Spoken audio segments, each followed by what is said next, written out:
What's up, guys? We are back with a full slate of MLB action here on Friday, June 20th. We're going to give out plays on every MLB game on the slate. I'll give you my dog of the day and pick out my massive lock, my pick that regardless of price, I think is the highest chance of cashing today. Slam that like button and subscribe to the channel if you want to keep seeing these videos every single day, and let us know what you're thinking in the comments. I personally answer every comment every single day. Check the pinned comment throughout the day to see our favorite picks, and it pays to check back a couple of times per day to see if there are any changes with injury news coming out and starters being confirmed. Thursday was kind of a wild day. Got off to a weird start there. We had the under in that Angels-Yankees game, under 9.5. We see 10 total runs scored there in a 7-3 win there for the Yankees. 2 eighth-inning runs make us lose our underplay. So that was an annoying way to start things off. But we bounced back quickly. We had the Cardinals at -140. That was a 5-4 win. 3 runs in the 8th innings to get us over the hump, taking advantage of a bad White Sox bullpen. Went just as planned. We had the Cubs at -115. That was a tilter as well. An 8-7 loss. Milwaukee switching to Peralta instead of Mizorowski hopefully saved some of you from putting it on your slip. The Cubs almost came back versus that terrible Brewers bullpen, but it just wasn't enough in the end. And Talon was god-awful in that game. I don't know what happened with him. We had the over in that Arizona-Toronto game. That was an easy win, guys. We got there in the 6th inning. We ended up with 14 runs in a 9-5 win there for the Diamondbacks. So we'll definitely cash that over ticket. The Halliburton play. What the heck? How did he bounce back so fast from that strained calf? Apparently not as big of a deal as they were making it look like. He must have had a really, really terrible game there in Game 5, and it got blamed on the calf because he looked great out there in his 23 minutes. Super bad luck for us that he scored 14 points. Half a point too much for us before he got taken out of the game and sat for the rest of the game because the Pacers get the blowout win. So at least we've got a Game 7 to look at here in a couple days. We had the Mets at +110 as our dog of the day. Holmes was terrible in that game. The bullpen was worse, and the Mets bullpen's been one of the best bullpens in the majors this season. Strider was great for Atlanta, and the Mets end up taking a 7-1 loss. So that was an annoying one, but we cashed our massive lock of the day. The Phillies at -180. It was a 2-1 win behind a monster day there from Christopher Sanchez. He went 8 innings of 1-run ball. Pretty dominant stuff. Cabrera was actually lights out for the Marlins, but their bullpen was very gettable, and the Phillies make sure we end up with the win in that one. So not the best day, not the worst day. We're going to get back after it, guys, because we have a ton of games on a massive, massive Friday slate. And first up, we're looking at the Seattle Mariners going on the road to take on the Chicago Cubs. The Mariners come into this game fresh off a kind of disappointing end of their series there against the Red Sox. They lose Game 3, 3-1. They'll try and bounce back here, handing the ball to George Kirby, who's 1-3 on the year, a 5.96 ERA. He did have that crazy 14 strikeout game against the Angels, and followed it up with a decent performance against Cleveland. 5 innings, 5 hits, 2 earned runs, and a 4-3 win. Not the end of the world. Only struck out 5 in that one, so no insane numbers. But I think we like George Kirby at least a decent amount here moving forward. He hasn't faced the Cubs yet this year. It's only his 6th start of the season, coming off the IL. So we'll see how he does. We'll see. We'll see. The Mariners' bullpen has not been amazing this year. It hasn't been a disaster, but it's starting to head in that direction. The offense, while it got off to a very hot start, has also hit some bumps in the road. They're down to 19th in batting average, 16th in slugging percentage. They've scored 1, 8, 0, 6, and 4 runs over their last few games, so maybe not swinging the hottest bats here as they head to Wrigley Field to take on the Cubs, who are 45-29 on the season. Losing that 8-7 game there against the Brewers yesterday was pretty annoying stuff, I'm not going to lie. They'll hand the ball in this one to Matthew Boyd, who's 6-3 on the season, a 2.79 ERA. His last 4 starts have been lights out. He's given up a total of 4 earned runs over those 4 starts. Now, he's faced the Pirates, Phillies, Nationals, and Rockies. So not exactly a murderer's row of opponents, but he's done some good stuff, and all you can do is go against who's in front of you. We'll see what he does here against the Mariners. Not a team that he's faced this season, but also not a team that's swinging the hottest bats. The Cubs' bullpen has been excellent. Top 4 in the majors right now, a 3.19 bullpen ERA. And the offense has been pretty good. I mean, 7, 5, 3, 2, and 1 runs over their last few is not the norm of what we've seen from the Cubs this year. They've been one of the best offenses in the majors, so maybe these bats are due to heat up a little bit as we see the weather heat up. They're 2nd in runs scored and 6th in batting average, so I'm expecting them to find a way to get some runs on the board here against George Kirby. Looking at the numbers for this game, the Mariners are +110, the Cubs are -130. We've got a total of 9.5. The Mariners are a 500 road team. They're 17-16-1 to the over on the road. The Cubs 24-11 at home and a 500 over-under team themselves. In terms of that total of 9.5, I'm going to lean a bit towards the under, but in terms of a side here, I like the Cubs to bounce back and get a win here. The Mariners aren't really lighting it up right now. I don't think George Kirby's going to go out and have a double-digit strikeout appearance, and the Mariners' bullpen is getting a little bit sketchy, so give me the Cubs here playing at home.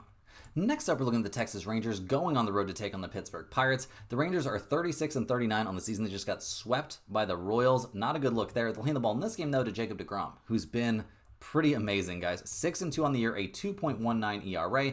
He hasn't given up more than 2 earned runs over any of his last 5 starts.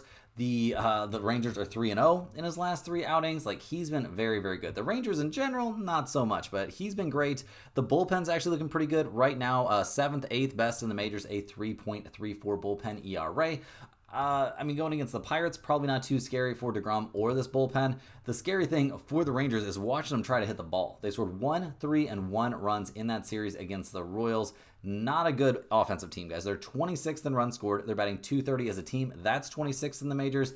They just don't have a lot of bats in this lineup. That's all there is to it. Not going to be hitting the ball great. So we'll see what they do here against the Pirates. So I guess they've got a chance to hit the ball great. Pittsburgh coming off a nice 8-4 win there at Detroit, but 30-46 on the year, not killing it. They'll hand the ball in this game to Mike Burrows. This 25-year-old's 1-1 on the year, a 4.24 ERA.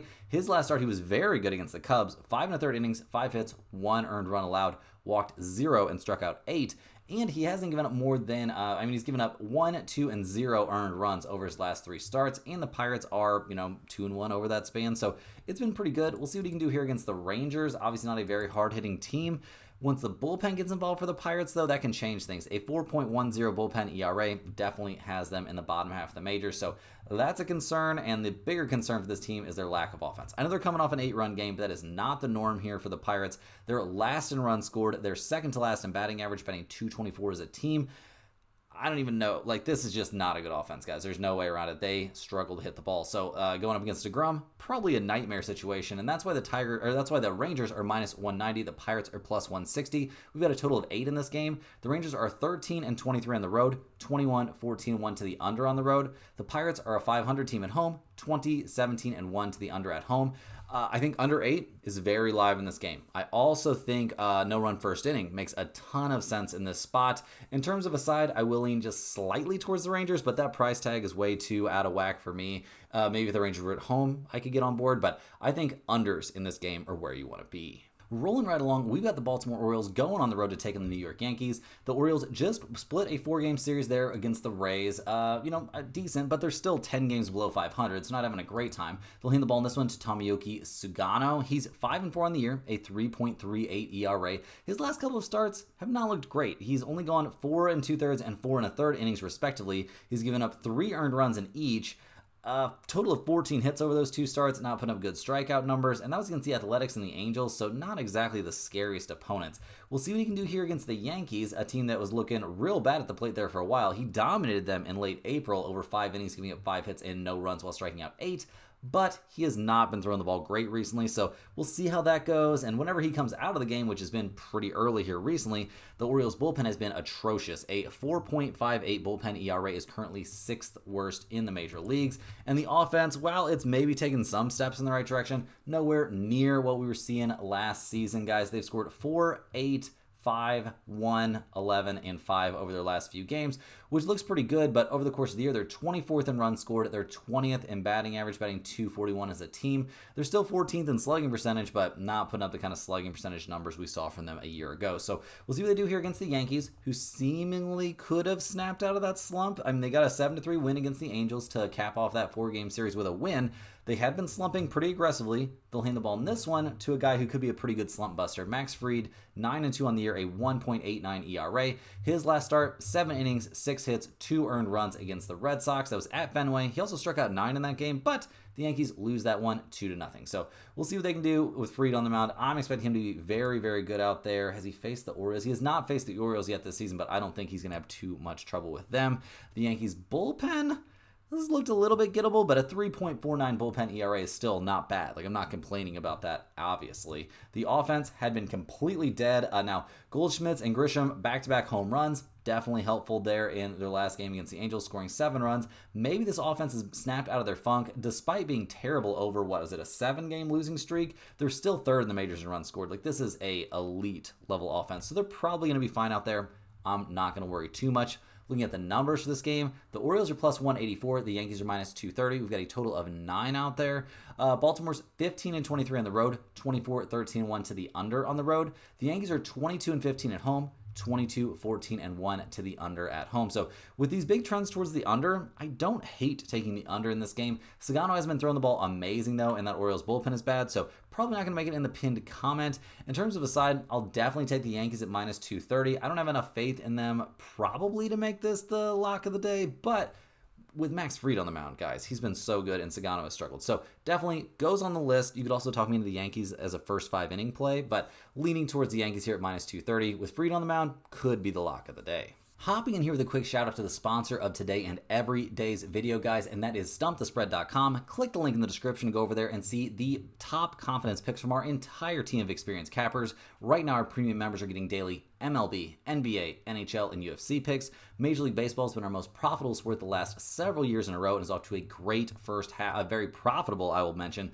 first half to the season. At stumpthespread.com, you'll be able to see exclusive free picks that are only posted there. You can see our free-to-use bet size calculator and our premium top confidence picks, which might not and usually will not always match what you see here in the videos, as I am not the premium capper for Stump the Spread. We've got a guy over there with many more years of experience. He takes, he's got some very, very sophisticated tools and algorithms that he used to make his predictions. He's taken every data point you could imagine into consideration: weather, history against pitchers, history against lefties, righties, history at specific ballparks, like all kinds of crazy stuff. A ton of work goes into those premium plays. So definitely check those out. Also, you got to get over there to get on the free email list, guys. It's great information straight to your inbox every single day. There'll be at least one free pick in each email that you get every day, or the one email you get every day. We're not going to spam you guys with emails. And all they need for you to sign up is, your name and your email address. So that's it. There's also going to be parlays in those emails, information on niche sports, like if you enjoy betting on golf, tennis, NASCAR, all kinds of crazy stuff in there. We've got guys keeping track of everything. So it's a great value and it's absolutely free. So consider getting on the email list. I think it's a pretty straightforward thing to do if you're trying to be a serious sports bettor. Also, if you're a huge fan of what you're seeing from us every single day, click that little join button right below the video and become a channel member. Channel members here on YouTube get exclusive early access to all of our videos. You get your name up on screen in every single video, and you're eligible for our members only giveaways. Here on the 21st, we'll be rolling for a free Stump the Spread hoodie that's going to go out to one random channel member. We do those drawings live in the video, so you get to see in real time. I'm as surprised as you when we roll for those. So definitely consider signing up for a channel membership. We got a giveaway here in just a couple days, and we'll be doing another one at the end of the month as well, trying to get lots of Stump the Spread merch out there to anybody who would possibly want the one. And I would assume that's the channel member. So guys, we got a ton of videos, a ton of games to cover. Let's go ahead and hop back in. Next up, we're looking at the Detroit Tigers going on the road to take on the Tampa Bay Rays. The Tigers come into this game 48-28 on the year. Kind of a weird series there against the Pirates, but they do win 2 out of 3, so I don't think they're upset about that. They'll hand the ball in this game to Jack Flaherty. Now, that's been a bit of a weird situation. He's 5-7 on the year, a 4.03 ERA. His last outing, he got absolutely lit up by the Cincinnati Reds. 4 2/3 innings, 5 hits, 7 earned runs, gave up 3 home runs, also walked 5 hitters.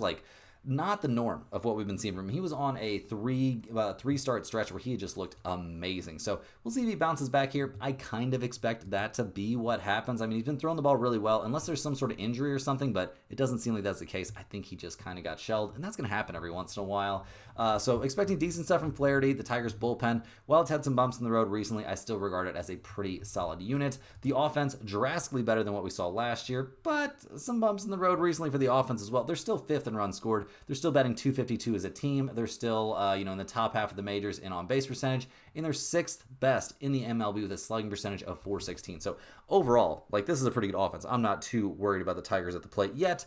By the end of the year, we'll see where they're at, but I think they're going to be fine in this game. Now, looking at their opponent, the Rays, they come into this one fresh off of splitting a series there against the Orioles. They'll hand the ball in this one to Shane Baz. This young 26-year-old's done some good stuff this year. He's 6-3, a 4.54 ERA. His last start, he was lights out at the Mets, 6 2/3 innings pitched, 3 hits, no runs allowed. He did walk 4, but, you're going to have some walks mixed in there. And, over his last 5 starts, we can't help but notice that the Rays are 5-0. So very dominant stuff there. We'll see what he can do against the Tigers. He has not faced Detroit yet this season. So I'm expecting Baz to be pretty good. The Rays bullpen has been excellent. 2nd best in the majors right now, a 3.04 bullpen ERA. So not going to complain about that. The offense looked a little bit all over the place against Baltimore, but over the course of the year, they've been solid. Top 10 in the majors in runs scored, 7th in batting average, batting .253 as a team. This is actually a kind of scary offense. So look at the numbers. I'm not shocked to see this basically listed as a coin flip. You can find both teams at minus 108 if you shop around a bit.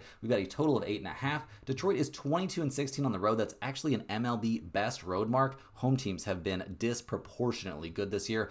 They're 23-15 to the over on the road. That's also an MLB best. Tampa Bay 25-21 at home. 27-16-3 to the under at home. So a pretty big under team. In terms of a total here, I will maybe lean towards the under, but I don't like it enough to put it in the pinned comment. In terms of a side, I'm going to take the Tampa Bay Rays at home as a small lean. I don't necessarily love it. The Tigers have seemed a little bit out of sorts recently, and, Flaherty is coming off a bad start, so I'm going to lean towards the Rays, but not a game that I'm interested in, being big on, but I do want to watch it. I think this is going to be a very interesting game and a pretty interesting series. Next up, the Chicago White Sox are going on the road to take on the Toronto Blue Jays. The White Sox, 23-52 on the season. They are now on, up to an 8-game losing streak after losing both parts of that doubleheader against the Cardinals yesterday. They'll hand the ball in this one to Davis Martin, who's 2-7 on the year, a 3.79 ERA. His last start was against Houston, 6 innings, 7 hits, 4 earned runs, and a 4-3 loss. He's been decent over his last 5 starts, but the White Sox bullpen always finds a way to make sure there's a loss involved there. So we'll see what he does in this one going up against Toronto. Not a team he's faced this season, but I'm not expecting it to be an easy time for him or that White Sox bullpen, which is pretty atrocious. A 4.34 bullpen ERA has them in the bottom 8 or 9 in the majors, and I don't think that's going to be getting any better. The offense, it's a White Sox offense, so you kind of know what you're going to get. They did manage to score 6 and 4 runs there in that doubleheader against the Cardinals, but lost both games. They're 28th in the majors in runs scored. They're last in team batting average, batting .222 as a squad, so not a lot of good stuff for me to say about the White Sox at the plate. They're taking on a Blue Jays team that lost 9-5 there, but helped us cash our over, so slam that like button if you enjoyed cashing that overplay on the Diamondbacks Blue Jays game yesterday. Toronto will be hitting the ball in this one to Spencer Turnbull. He has, only made 2 appearances for them so far this year. They were both out of the bullpen. He went 2 innings against the Cardinals back on the 11th, then went 2 1/3 innings against the Phillies back on the 15th. Both games, he was okay. Not great against the Phillies, but dominant against the Cardinals. So we'll see what he looks like here against the White Sox. Now, if Turnbull only goes 2 or 3 innings in this game, we're going to see a big, healthy portion of the game pitched by the Toronto bullpen, which a 3.60 bullpen ERA doesn't get me too worried. I think the bullpen will be absolutely fine doing an extended start, especially against the White Sox. The offense for Toronto has been very good down the stretch. I would say their last 25 to 30 games, it's really just turned around. They're up to 16th in runs scored, but they're 5th in the majors, batting .256 as a team. They're 7th in on-base percentage, getting on base at a .325 clip. Suddenly, this is a pretty good offense, and I don't really expect that to change here against the White Sox. So looking at the numbers here, Chicago is plus 170. The Blue Jays are minus 210. We've got a total of 9 in this game. The White Sox are 7-31 on the road. That's an MLB worst road mark. They're 23-14-1 to the under on the road. The Blue Jays are 24-14 at home. They're also 25-13 to the over at home, a team that's putting up plenty of runs at home. Guys, I like the Blue Jays here at minus 210 a lot. You could definitely take a minus 1.5 in this game, and I may end up doing that. I'm trying not to get too greedy with these, but I do think the Blue Jays at minus 210 could be our lock of the day. We could also end up putting them in there at minus 1.5, depending on how good of a price tag we can find. So shop around, find the best price there if you're going to take a minus 1.5, but Toronto, I expect them to dominate this game against a White Sox team that's coming off a doubleheader.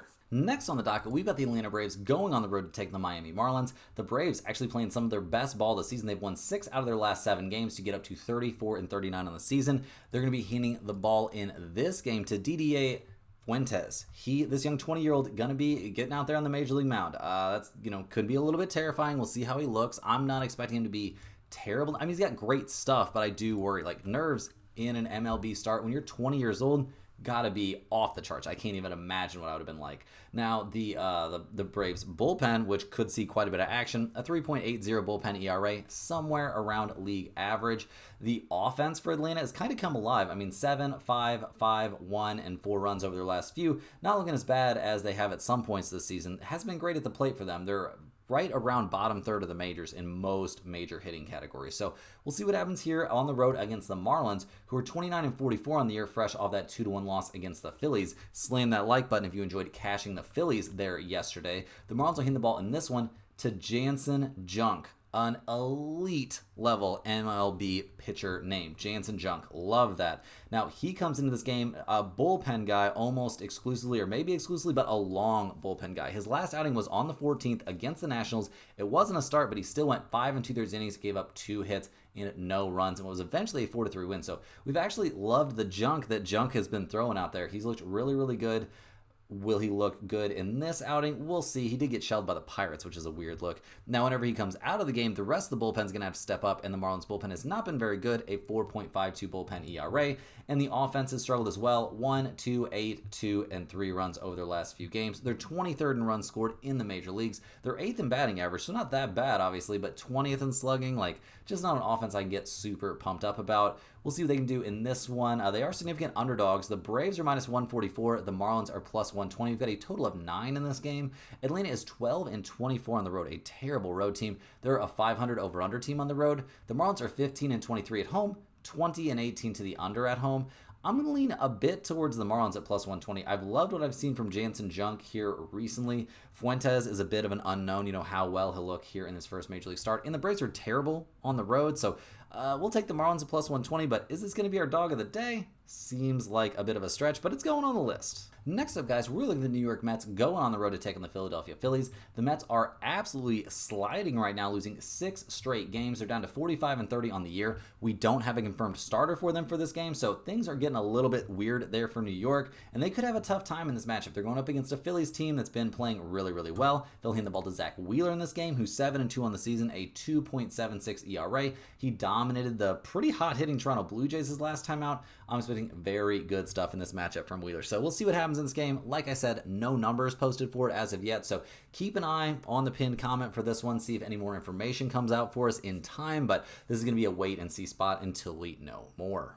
Next on the docket, we've got an NL Central showdown between the Cincinnati Reds and the St. Louis Cardinals. The Reds come into this game fresh off of winning 2 out of 3 against the Twins. Right before that, they won 2 out of 3 at the Tigers, so been playing pretty well. They'll hand the ball in this game to Brady Singer, who's 7-4 on the year, a 4.34 ERA, but his last couple starts have been excellent. Very good start there at the Tigers, 6 innings, 4 hits, 1 earned run, and an 11-1 win. And before that, a good start at home against the Diamondbacks, 5 innings, 5 hits, 2 earned runs. Not amazing, but the Reds did win that game 4-2. We'll see what he can do here against the Cardinals. He faced them back in the last or second to last day of April. 6 innings, 2 hits, 1 earned run allowed. Unfortunately for him, the Reds lose that game 6-0. So we'll see if the bullpen can do a little bit better job of backing him up, although it hasn't been good recently. A 4.13 bullpen ERA is definitely a problem here for the Reds. The offense, though, not looking like a problem anymore. 5, 4, 6, 8, and 11 runs over their last few games. They're to 8th best in the majors in terms of runs scored. They're 15th in batting average, but 11th in on-base percentage and 10th in slugging.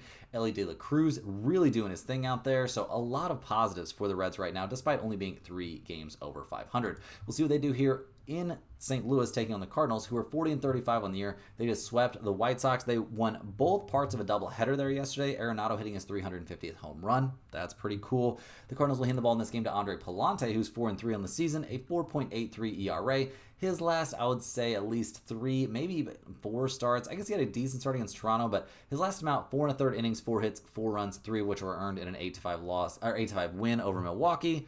Didn't fill me with optimism. The Cardinals bullpen has been steadily improving. A 3.93 bullpen ERA, though, is definitely not a bullpen that I really can trust. The offense, though, 8, 5, and 12 runs over that series. It seems like they are back online. They're up to 10th in runs scored, 4th in batting average, 6th in on-base percentage. This has been a pretty dominant offense over the course of the season. That's what the Cardinals have really hung their hats on. Now, are they going to be tired coming into this game, fresh off a doubleheader? I would say that's a possibility, but the odds makers aren't worried. They've got the Reds at plus 115, the Cardinals at minus 135. We've got a total of 9 in this one. The Reds are a 500 road team. They're 19-18-1 to the under on the road. The Cardinals are 22-14 at home, 20-14-2 to the over at home.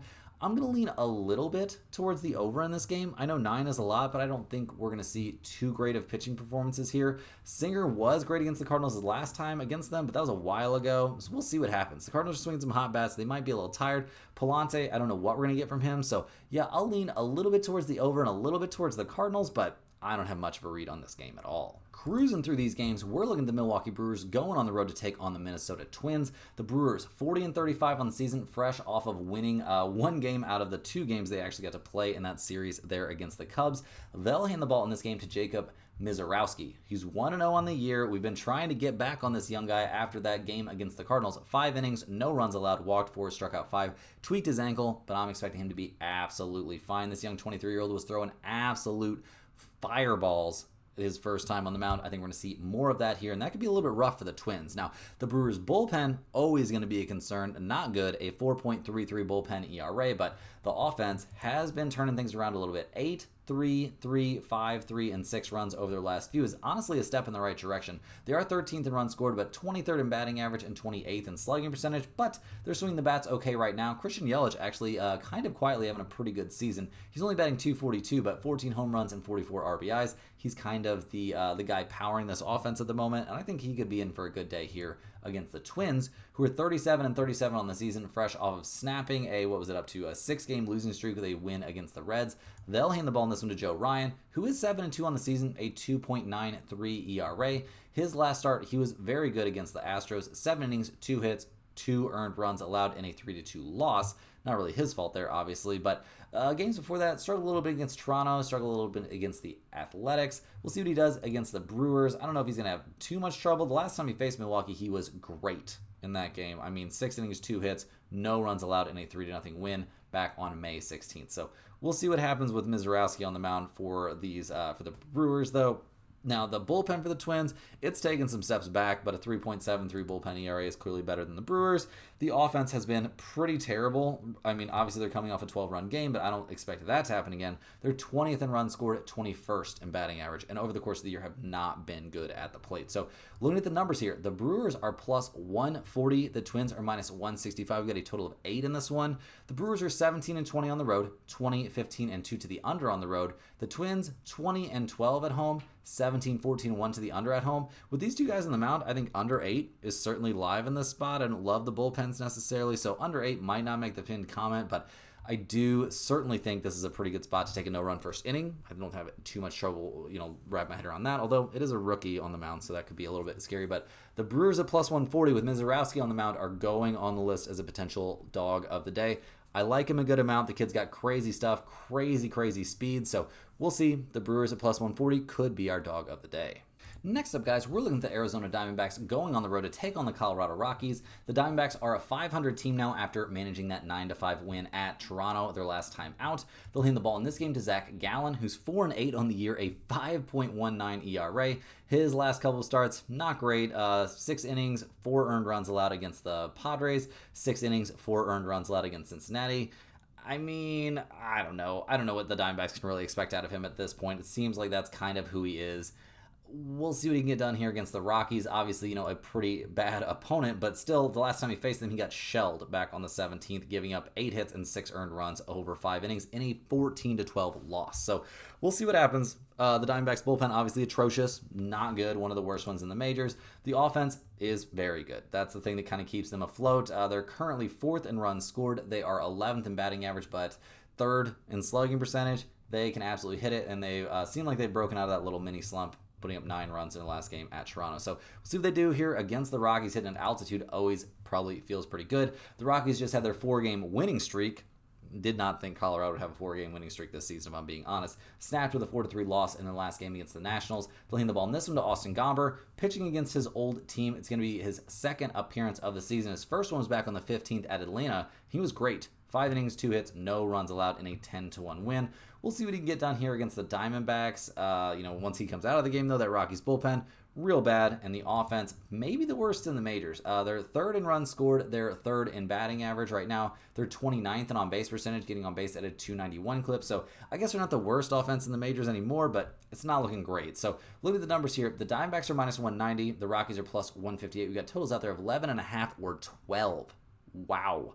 The Diamondbacks are 17-19 on the road, 19-15-2 to the over on the road. Colorado is 7-27 at home. That's an MLB worst home mark, and they're basically a 500 over-under team at home. Guys, I'm not too interested in this game in general. If you're begging me for something here, I would lean just slightly towards the Rockies at plus 158, just because Gomber's on the mound and Zach Gallen's been terrible, but don't make me get anywhere near this game. I don't like it.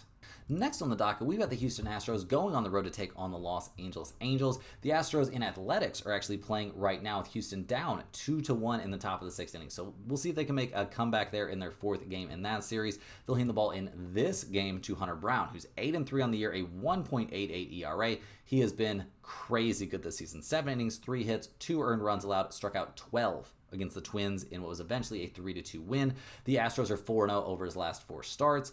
Just in general, Hunter Brown has been amazing this year. Has he faced the Angels? He has not faced the Angels yet, but I mean, I'm not worried about Hunter Brown against anyone right now. The bullpen for the Astros has been very good this season, pretty consistently top 5 in the majors.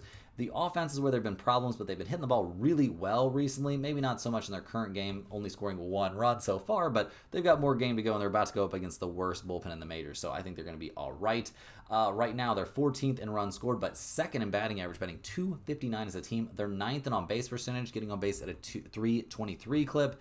This offense should be putting up more runs, and I think we could see that happen in this matchup. Now, the Angels, they come into this game playing a bit better. They just won 3 out of 4 there at the very slumping New York Yankees. They'll hand the ball in this game to Yusei Kikuchi, who's 2-6 on the year, a 3.05 ERA. He's coming off getting shelled by the Baltimore Orioles. A little bit weird there to see him get destroyed by the Orioles, but he did still strike out 10 in that game. 5 runs, 3 of them were earned. I don't know. It was 11-2 loss, though, for the Angels. In terms of history against the Astros this season, he doesn't have any, kind of unsurprisingly, but we'll see what he can do out there. I generally like Kikuchi, but I don't know. We'll see what happens. The Angels bullpen, terrible, bottom 4 in the majors and have been all year long. The offense, nothing special. 3, 3, 4, and 1 runs over their last few games. They're 21st in the majors in runs scored. They're last on base percentage. Just not getting a lot done at the plate, unfortunately. So looking at the numbers here, the Astros are minus 184. The Angels are plus 154. We've got a total of 8. Also, this is a very early line. This one just came out. I believe it was on FanDuel. I'm not sure. The Astros 16-18 on the road, 18-14-2 to the under on the road. The Angels 15-16 at home, 15-14-2 to the under at home. In terms of a side, I'm definitely going to lean towards the Astros with Hunter Brown on the mound. Now, plus 154 for the Angels could be a little bit intriguing, but their bullpen is so bad and their offense hasn't been good, and the Astros are swinging some pretty hot bats, so backing Hunter Brown here, even at plus 184, doesn't sound terrible. Next up, guys, we've got the Kansas City Royals going on the road to take on the San Diego Padres. The Royals just swept the Rangers, so this is a very Jekyll and Hyde kind of team. They're either really good or really bad. They'll hand the ball in this one to Michael Lorenzen, who's 4-7 on the year, a 4.91 ERA. He's coming off a middle-of-the-road start against the Athletics. 6 innings, 4 hits, 3 earned runs in a game the Royals lost 4-0. So we'll see what we get from him against the Padres. Not a team that's looked great at the plate over the course of the year, obviously, but Lorenzen hasn't looked great throwing the ball either. The Royals' bullpen has been pretty serviceable, comfortably top 10 pretty much all year long. The offense, though, holy cow. I mean, they did score 4, 6, and 6 runs in that 3-game series against the Rangers, but over the course of the year, they're 29th in runs scored. Their slugging percentage is .369. That's 27th in the majors. Just not running a lot of very good bats up there to the plate on a daily basis, and it has put a lot of strain on the pitching staff for the Royals this year. So we'll see what they do here against the Padres, who are 39-34 on the year. They're playing right now in the top of the 6th inning against the Dodgers. So yeah, it won't be too long of a flight or anything. I'm not expecting the Padres to be very tired in this game. They'll hand the ball to Nick Pivetta, who's 7-2 on the year, a 3.40 ERA. His last start, very good against Arizona. 7 innings, 2 hits, 2 earned runs allowed, and an 8-2 win. A nice bounce back after a rough starts against the Giants and Dodgers. So we'll see what he does here against the Royals. Obviously I think it's safe to say a big step down in competition. He hasn't faced him yet this year, but I'm not expecting Pivetta to struggle against this weak Royals offense. I'm also not expecting the Padres bullpen to have too bad of a time. 6th best in the majors in bullpen ERA, and they've been pretty solid this year. The problem with the Padres is their offense. 18th in runs scored, 17th in on-base percentage, 23rd in slugging. They've scored, 2 runs in their current game, 3, 6, 3, 8, 7, and 1. And that's in series against the Dodgers and the Diamondbacks. Not exactly elite offenses. So looking at the numbers here, this is a very early line as well. We've got the Royals at plus 154, the Padres at minus 184. We've got a total of 8. Kansas City 18-19 on the road, 21-15-1 to the under on the road. The Padres 21-12 at home, 19-13-1 to the under at home. I don't hate under 8 that much. I don't love it, though. Lorenzen is a bit sketchy for me. I will take the Padres, but minus 184 seems a bit high, and I feel like this line may correct drastically. This may not even be a real line. So keep an eye on this one. It is a game where I have some interest, and most of the interest is in backing the Padres, but it's kind of a wait-and-see spot. Next up, guys, we've got the Cleveland Guardians going on the road to take on the Sacramento Athletics. The Guardians come into this game fresh off of winning 2 out of 3 against the Giants. They did lose the last game 2-1, but 37-36 on the year, given what they've been like this this season probably doesn't feel terrible. They'll hand the ball to Tanner Bybee, who's 4-6 this season, a 3.79 ERA. His last couple starts have been very serviceable. A good outing against the Mariners in what was eventually a 4-3 loss, and a good outing against the Astros in what was eventually a 4-2 win. So we'll see what he does in this one going up against the Athletics. Not the easiest offense to face, which is, a little bit shocking. The Cleveland bullpen, not too bad, a 3.66 bullpen ERA. The offense, though, oh my God, dude. They've scored 1, 4, 3, 0, 3, and 2 runs over their last few games. Jose Ramirez trying to carry this team, but they're 25th in runs scored and 25th in batting average. Kind of just seems like at this point in the year, that's where this offense is going to be at. And the bullpen and the starting rotation, just not good enough to generate a ton of wins if they're going to get no run support. So we'll see what they do here against the Athletics, who are trying to find a way now in the top of the 6th inning against Houston. They're not having the best time. They'll hand the ball to Jeffrey Spriggs in this game, who's been decent. He's 5-5, a 4.52 ERA. His last start was good at the Royals. 7 hits in 6 innings with 2 earned runs allowed against the Royals, though. I'm not going to throw you a parade for that. We did see the Athletics win that game 7-2, but that was his best start over his last 5. So we'll see what he does here against Cleveland. Not the scariest offense, obviously. The Athletics bullpen, though, a huge problem. Worst in the majors, an ERA just over 6. And the offense for the Athletics, while the season-long numbers look pretty good, and they've got some big bats in the lineup, they haven't necessarily been swinging the hottest bats coming into this one. So looking at the numbers here, the Guardians are minus 132. The Athletics are plus 112. We got a total of 10 in this game. Cleveland 18-21 on the road, 19-16-4 to the under on the road. Sacramento or Oakland or the Athletics, however you want to look at it, they're 13-25 at home, 24-14 to the over at home. I'm not taking over 10. Could I take under 10? Maybe. I'm not taking the Athletics at home. They've been so bad at home, so I guess give me the Guardians, but this is mostly a stay-away spot for me. Rounding into the home stretch, guys, we've got the Washington Nationals going on the road to take on the LA Dodgers. The Nationals come into this game fresh off a 4-3 win there that snapped a long losing streak, taking down the Rockies. So yeah, not exactly monster team they faced. They're handing the ball in this one to Mackenzie Gore. He's had a pretty good year. He's 3-6 though, a 2.89 ERA.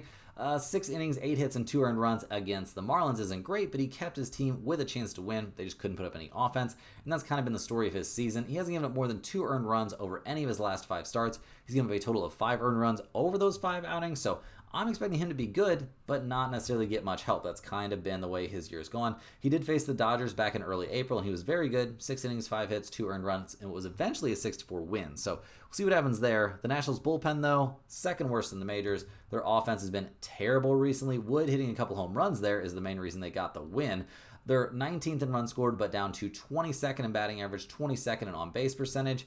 Just not a very good offense here, and especially when you're going up against the Dodgers, that can be a little bit crazy. The Dodgers are 46-29 on the year. They're trying to find a way to come back here late in the game against the Padres.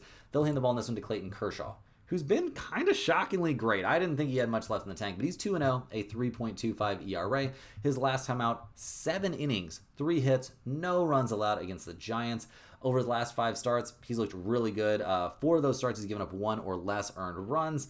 The Dodgers are 4-1 over those 5 starts. I'm running out of positives here. Kershaw, really, really good. We'll see what he does against the Nationals, but I think he's going to be great. The bullpen for the Dodgers is a problem. A 4.05 bullpen ERA is not good. That's something they're going to have to address at some point this season. Offensively, they're not killing it right now. 0 runs in the bottom of the 6 in their current game. 4, 8, 6, 5, and 11. Not too bad, and they're also first in runs scored in the majors. This is the best offense in the majors. There's really not any debate about that. They are the best. So looking at the numbers here, I'm not shocked to see the Nationals at plus 170. The Dodgers at minus 200. We've got a total of 8.5. The Nationals are 15-20 on the road, 18-16-1 to the under on the road. The Dodgers are 28-12 at home, 26-13-1 to the over at home. I think over 8.5 is live in this game. I don't love it though. Gore's been really good. Kershaw has been lights out, so maybe not going to be a ton of runs until we get into the bullpen situation. In terms of a side, I'll take the Dodgers. Minus 200 is a little bit steep. I don't know if I'm interested in taking them minus 1.5, although that doesn't seem terrible. I'd have to check at the price on that. Minus 2, I'm not going to take them as the lock of the day. There's some other spots that I like better. There's some teams that are out there that are worse than the Nationals, but I do think the Dodgers going to find a way pretty comfortably in this game.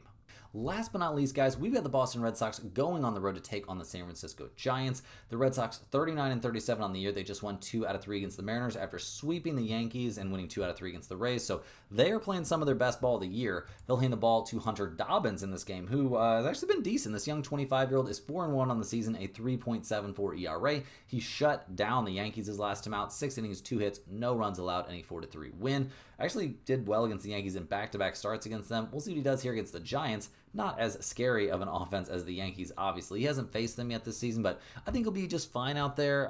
Pitching on the road can be tough, though, so we'll see how that goes. The bullpen for the Red Sox has remade itself over the course of the year. They're top 10 in the majors, a 3.40 bullpen ERA. Very respectable stuff there. The offense, though, maybe that trade. I don't know. I don't know if I love that journey for the Red Sox. They scored 3-0, 2, 4, and 2 runs over their last several games. Not looking like the top 5 run-scoring offense in the majors. Not looking like they're 7th in slugging percentage anymore. We'll see what happens, but not killing it at the plate. So we'll see what goes on against the Giants, who are 42-33 on the season. They just got a win against the Guardians, which snapped a 4-game losing streak. They'll hand the ball in this one to young Hayden Birdsong, who comes into this one. He's pretty solidly back in the rotation. 6 innings, 6 hits, 3 earned runs, and an 8-7 loss at Colorado. Not ideal. He hasn't been bad, but hasn't faced a ton of really tough teams. We'll see what he looks like against Boston here. Hasn't faced them yet this season, but I think he'll be fine-ish. But whenever he comes out of the game, the Giants' bullpen has been the best bullpen in the major leagues, hands down, for the entire season pretty much. Now, the offense is struggling. 2, 4, and 5 runs over their last few games. Gone is what looked like a very strong Giants offense. And maybe they're going to get better here, being the recipients of that, Red Sox trade. They're still 17th in runs scored, 24th in batting average, and 20th in on-base percentage. So look at the numbers here. The Red Sox are plus 110. The Giants are minus 132. We've got a total of 7.5 out there. Boston, 17-20 on the road, 19-18 to the over on the road. The Giants are 23-13 at home, 23-13 to the under at home. I don't necessarily despise under 7.5 in this spot, but in terms of a side, I'll take the Red Sox more often than I'll take the Giants. I like Birdsong, but Dobbins has been throwing the ball well. The Red Sox just seem like they're playing better right now, so this is a small lean, not a pin comment kind of play. That's all the games we have for today, guys. Hit that like button for good luck on all of your bets. Subscribe to the channel if you're new. Get in the comments. Let me know any questions you have on today's slate. Make sure you're getting over to stumpthespread.com. Get on that free email list. They just need your name and your email address. That's it. And it's free information straight to your inbox every single day. Also, check out all the other stuff we offer there at Stump the Spread. It's a lot of good information. We will see you guys right back here tomorrow, same time, same place, for more sports betting action.